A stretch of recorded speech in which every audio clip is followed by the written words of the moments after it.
developing news tonight on that massive mill fire in Woonsocket. Eyewitness News brought you live coverage all evening long last night as firefighters from more than a dozen communities battle this unbelievable fire at the historic Alice Mills. And you are looking at the live pictures right now from the scene where firefighters are still on hand dousing the stubborn hot spots, and it could be a long time before they're able to clear the whole scene. Meanwhile, investigators believe they now know what sparked the fire, and they're labeling the cause accidental. Today, live on Eyewitness News at noon, the state fire marshal revealed that health from a welding torch that is, may be to blame. He says workers were apparently cutting pipes inside the building yesterday and left without realizing they started the fire.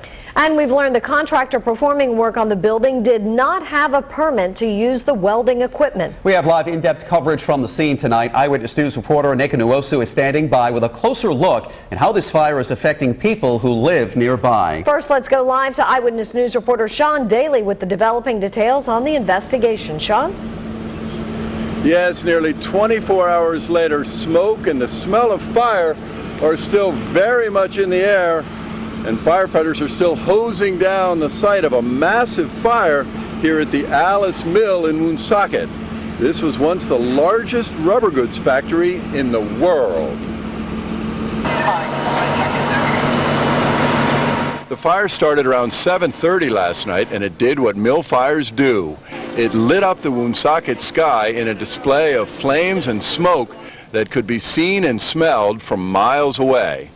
Firefighters from more than a dozen departments knew right away there never was a chance of putting it out. We're not concerned with extinguishing this fire. We'll let it burn itself out. We got lucky that the mill cooperated, truthfully. It burned very hot, it burned very quickly, and it collapsed in on itself.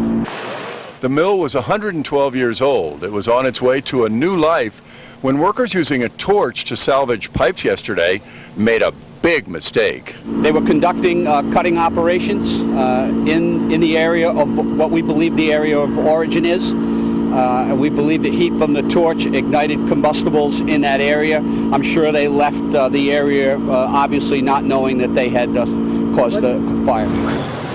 Rhode Island's fire marshal says workers for the new owner of the mill didn't have a permit for what is known as hot work.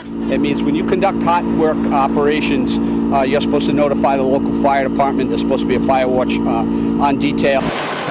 But there was no permit, and there will be no charges for that failure either. There was no teeth in the fire code for failing to pull the permit. So there will be no charge. There will be no charge from my office.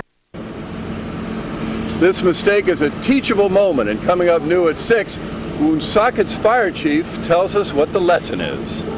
Live in Woonsocket with the Blackstone Valley Mobile Newsroom, Sean Daly, Eyewitness News.